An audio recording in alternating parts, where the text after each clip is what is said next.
मीठे का गधा।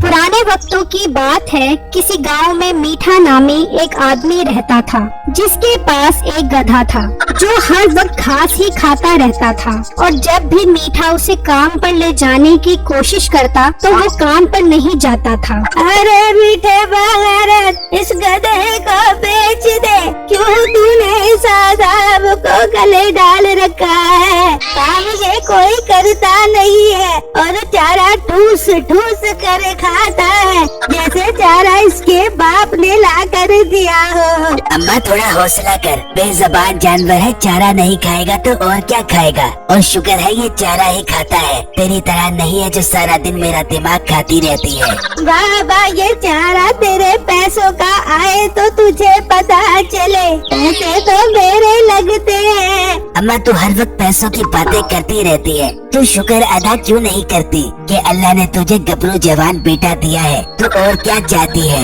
अल्लाह किसी को ऐसा गबरू जवान बेटा ना दे जो मुफ्त की रोटियां तोड़ता रहता है। अम्मा तू थोड़ा हौसला कर, मेरा ये खोता तैयार होने दे, फिर देख पैसों की रेल पेल लगा दूंगा। बस बस मीठे, तेरी ये बातें पिछले 5 साल से सुनती आ रही हूँ। जितना चारा मैंने इस खोते को खिला दिया है, मुझे तो अब तू कम, ये खोता मेरा बेटा ज्यादा लगता है। अरे बेगम तू बस कर, क्या हर वक्त मीठे के पीछे पड़ी रहती है?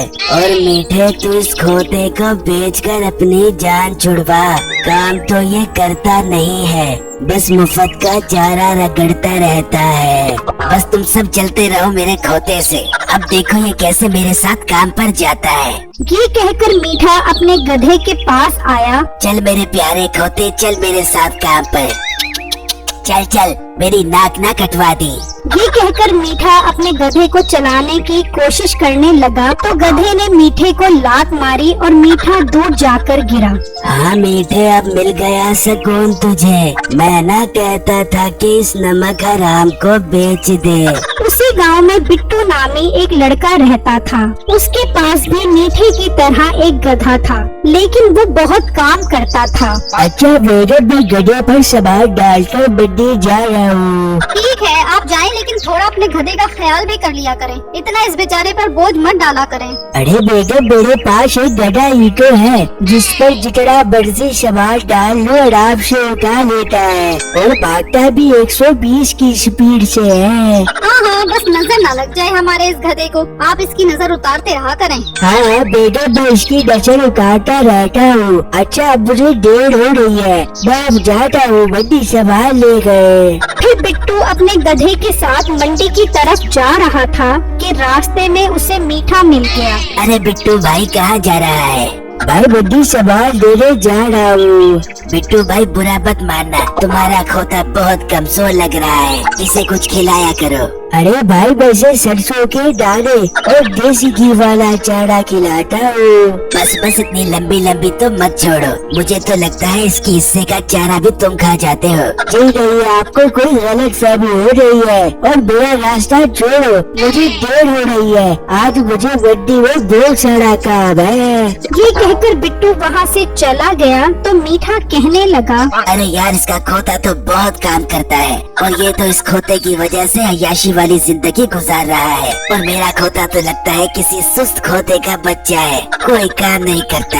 अब मुझे एक चाल चलना पड़ेगी, क्योंकि मामला अब मेरी इज्जत पर आ गया है। अब मैं रात को इसके खोते के साथ अपना खोता तब्दील कर देता हूँ। वैसे भी हम दोनों के खोते मिलते जुलते हैं, किसी को पता भी नहीं चलेगा। फिर रात में मीठा चुपके से बिट्टू के घर गधा लेकर आया और अपना गधा वहाँ छोड़कर उसका गधा ले गया। अगले दिन मीठे ने उस गधे पर सामान रखा तो उसका बाप बोला, मीठे फिर तेरा लात खाने को दिल कर रहा है। बस अब्बा, आज से मेरा खोता सुधर गया है, अब मैं जैसा कहता हूँ वैसे ही करेगा। चल शाबाश मेरे खोते, चल शाबाश।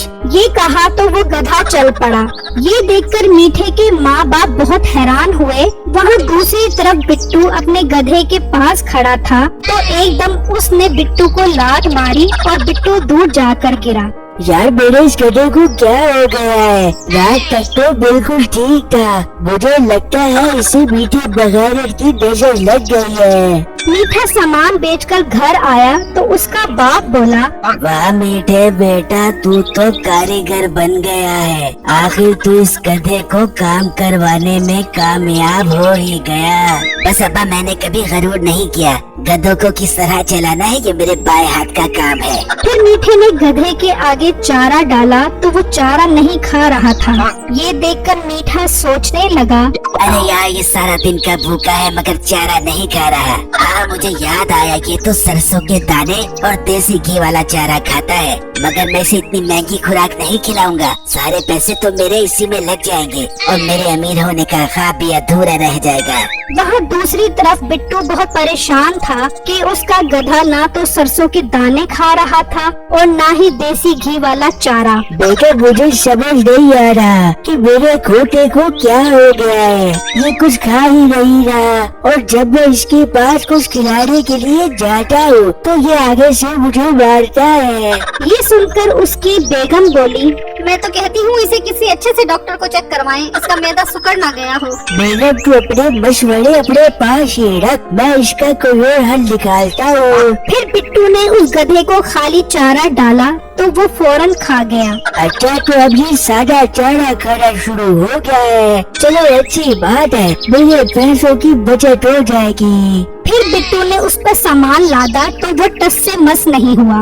अब ये चल क्यों नहीं रहा? अब इसे क्या बोझ पड़ गई है? खैर, मेरे पास इसका भी हल है। वहाँ मीठे का गधा कुछ न खाने की वजह से काफी कमजोर और छोटा हो गया था। अरे खोते के बच्चे, कुछ खा, तुझे मैं सरसों देसी घी वाला चारा नहीं देने वाला। भूखा रहेगा तो मर जाएगा। क्यों मेरी नाक कटवाने पर तुला हुआ है? मीठे ने काफी कोशिश की लेकिन गधे ने कुछ नहीं खाया तो मीठा कहने लगा, ना खा, मर जा मेरी तरफ से। वैसे भी मैं जो बिट्टू को खोता देकर आ गया हूँ, उसने तो उसकी नाक में दम किया हुआ होगा। मैं बाहर जाके देखता हूँ कि मेरे खोते ने बिट्टू का क्या हाल किया हुआ है।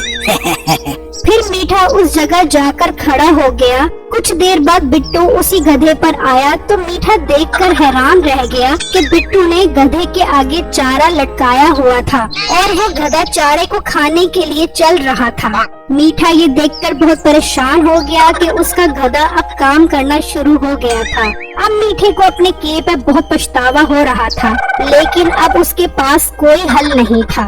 मेरी इस वीडियो को लाइक और मेरे चैनल को सब्सक्राइब जरूर कीजिएगा और मुझे कमेंट बॉक्स में जरूर बताइएगा कि आपको मेरी स्टोरी कैसी लगी। शुक्रिया।